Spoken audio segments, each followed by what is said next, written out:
আসসালামু আলাইকুম। সুপ্রিয় দর্শক, 5 সেকেন্ডে যে দোয়া একবার পড়লে 1000 দিন পর্যন্ত নেকি লেখা হয়। আল্লাহ সুবহানাহু ওয়া তাআলা আমাদেরকে অনেক যত্ন করে সৃষ্টি করেছেন।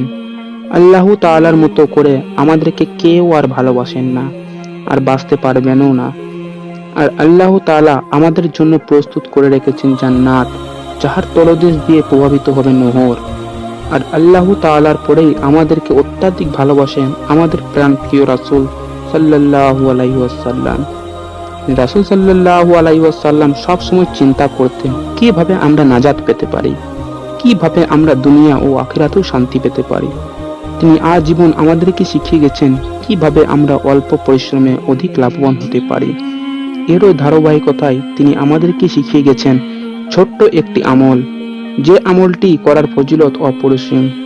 আসুন আজ থেকে আমরা চেষ্টা করি ছোট্ট এই আমলটি সব সময় করার, আর অর্জন করি দুনিয়া ও আখিরাতের সফলতা।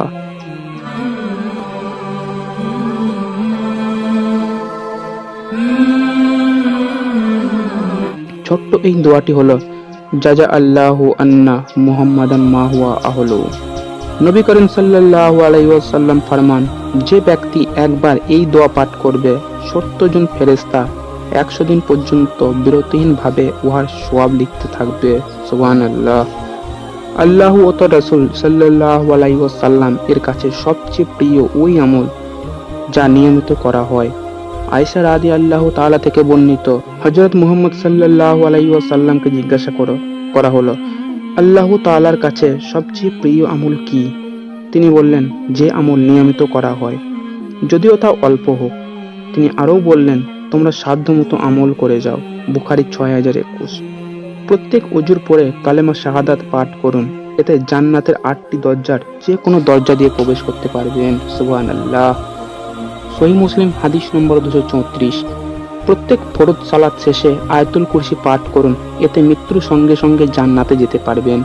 সহিহ নাসাই হাদিস নম্বর 972। প্রত্যেক ফরজ সালাত শেষে 33 বার সুবহানাল্লাহ, 33 বার আলহামদুলিল্লাহ ও 33 বার আল্লাহু আকবার এবং একবার লা ইলাহা ইল্লাল্লাহু ওয়াহদাহু লা শারীকা লাহু লাহুল মুলক ওয়া লাহুল ওয়া হুয়া আলা কুল্লি শাইইন কাদির পাঠ করুন।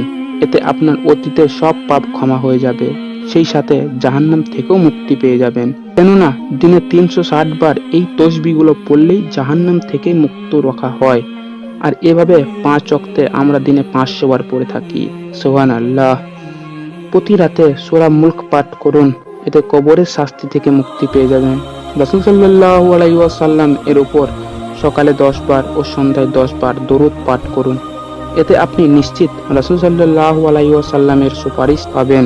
সকালে 100 বার ও বিকালে 100 বার সুবহানাল্লাহিল আজিম ওয়া বিহামদিহি পড়লে সৃষ্টিকুলের সমস্ত মানুষ থেকে বেশি মর্যাদা দেওয়া হবে। সকালে 100 বার ও সন্ধ্যায় 100 বার সুবহানাল্লাহি ওয়া বিহামদিহি পাঠ করলে কিয়ামতের দিন তার চেয়ে বেশি সওয়াব আর কারো হবে না। সুবহানাল্লাহ। সকালে ও বিকালে 100 বার সুবহানাল্লাহ, 100 বার আলহামদুলিল্লাহ, 100 বার আল্লাহু আকবার এবং 100 বার লা ইলাহা ইল্লাল্লাহু ওয়াহদাহু লা শারীকা লাহু লাহুল মুলক ওয়া লাহুল হামদু ওয়া হুয়া আলা কুল্লি শাইইন কাদির পাঠ করলে অগন্তিক সওয়াব পাওয়া যায়। বাড়িতে সালাম দিয়ে প্রবেশ করুন। এতে আল্লাহ তাআলা নিজ জিম্মাদারিতে আপনাকে জান্নাতে প্রবেশ করাবেন। সুবহানাল্লাহ।